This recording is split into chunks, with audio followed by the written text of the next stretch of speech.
In this video, we're going to look at how you can use labels to effectively categorize and organize your emails. Gmail's labels give you the flexibility to arrange your emails however you'd like. So I'm looking at my inbox, I have two messages. They do not have a label. If they did, you'd see something right in this area, and I'll show you in a moment. Now, some people like to refer to labels as folders. That's okay, but they are called labels. You can see I have some set up right here. So this is a label, and I have sub-labels underneath that. So in this video, we're going to show you how to create these labels and then how to move messages into labels. Now, there's multiple ways that you can create labels. The first is to just set up your labels in advance. So here I could create a label. Maybe I'm going to create a label called principles. So I'm going to save all my correspondence from principles here. I can also create sub-labels. So let's say the Abram Lansing principle. I'm going to then choose a label to nest that under, and this is how you create the sub-label. Now, to move a message into a label or to label a message, there are different ways. One, I could drag and drop a message into a label to file it away. But I could also open the message. So here I have a testing center cancellation. I don't have a label for that, but that's okay. I could either set one up here, but I can also set them right up from my message. So here, when I click this label icon, I can pick from my labels that I have. If I don't have one, I can click Create New.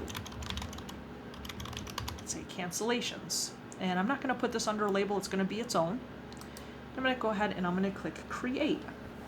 And now when I go to my inbox, I can see that there's a label applied. Now let's say that I wanted to move it. So there's two ways I could do this. The first is I can click Archive. If I archive this, what that does is it takes it out of the inbox and it files away into a label. I can also use the move icon and I can select cancellations.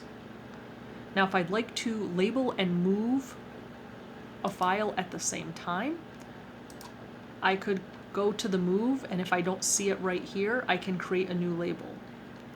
Right, for this one, this is about map access. It says, can you add all CHSE ELA teachers? And I'm going to go ahead and I'm going to move this to my mapping requests. And this specifically is a high school request. Now, something that is interesting, I'm going to undo that here. And I want to show you that when you apply a label, you can apply multiple labels. So not only can I say this is a high school request, I can say it's a curriculum mapping request, and you'll see that two labels appear. If I want to get rid of a label, I can click the label and uncheck one, or I can just remove the label here. Again, if I want to store it away, I can open the message and archive it. I can hover over the message and archive it. I'm going to undo that.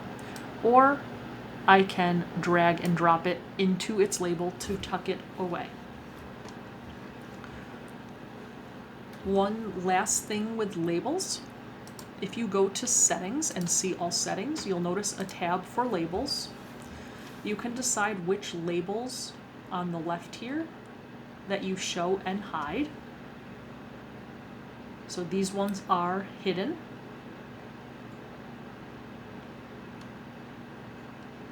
And I also see my labels here. I can create a new label directly from my settings. And let's say here my high school requests, that really should be a sub-label under curriculum mapping request. If I go ahead and edit this, I can choose the option to make that a sub-label. So that is how you create labels and sub-labels and then use those labels to tuck messages from your inbox away so that you can accomplish inbox zero.